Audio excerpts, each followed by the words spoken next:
2022년 3월 한국의 21대 대통령 선거가 본격화되며 정치 지형이 급변하고 있습니다. 주요 정당들은 각각의 후보를 내세우며 치열한 경쟁을 벌이고 있는데요. 여당인 더불어민주당에선 이재명 전 경기도지사가, 야당인 국민의힘에선 윤석열 전 검찰총장이 주목받고 있습니다.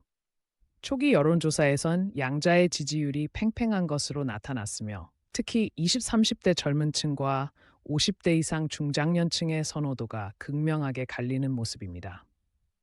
이번 대선은 코로나19 팬데믹과 경제 위기 속에서 진행되어 그 어느 때보다 유권자들의 관심이 집중되고 있습니다. 보수와 진보 진영의 대립이 점입가경으로 치닫고 있습니다. 윤석열 후보는 강력한 법과 질서 구현을, 이재명 후보는 포용적 복지 확대를 주요 공약으로 내세우며 정책 차이를 극대화하고 있습니다.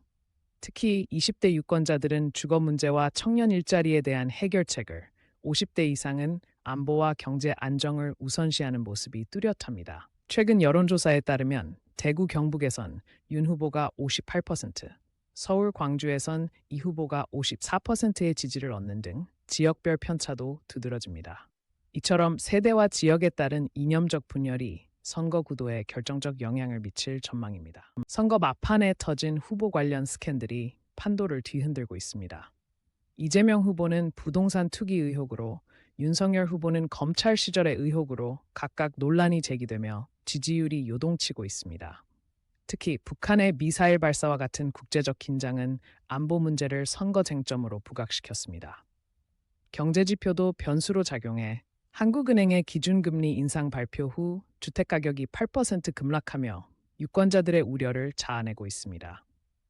이러한 예측 불가능한 상황들로 인해 선거 결과 예측이 더욱 어려워진 상황입니다. 정치 분석가들은 이번 선거는 가장 예측하기 힘든 선거라고 평가하고 있습니다. 3월 9일 투표 당일 전국 유권자들이 역사적 선택을 위해 투표소로 모여들고 있습니다. 이번 선거는 사상 최초로 만 18세 청소년도 참여하는 의미 있는 선거입니다. 초기 개표 결과에서 윤 후보가 강원 충청 지역에서, 이 후보가 호남 제주에서 우세를 보이며 접전을 예고하고 있습니다. 특히 수도권 전체 유권자의 50회에서의 투표율이 78%를 기록하며 역대 최고를 기록했습니다. 실시간 SNS 분석에 따르면 청년 투표 해시태그가 1시간 동안 15만 회 이상 언급되는 등 디지털 세대의 정치 참여도 두드러집니다. 모든 것이 변수였던 이번 선거에서 유권자들의 최종 판단이 시작되고 있습니다. 개표 98% 시점에서 윤석열 후보가 48.6% 득표율로 당선이 확정되었습니다.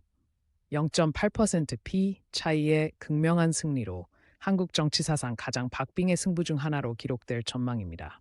윤 당선인은 국민 통합을 강조하는 승리 연설을 했으며 특히 청년 실업과 주거 문제 해결을 최우선 과제로 제시했습니다. 반면 패배한 진보 진영에서는 21대 국회에서의 견제를 다짐하는 분위기입니다.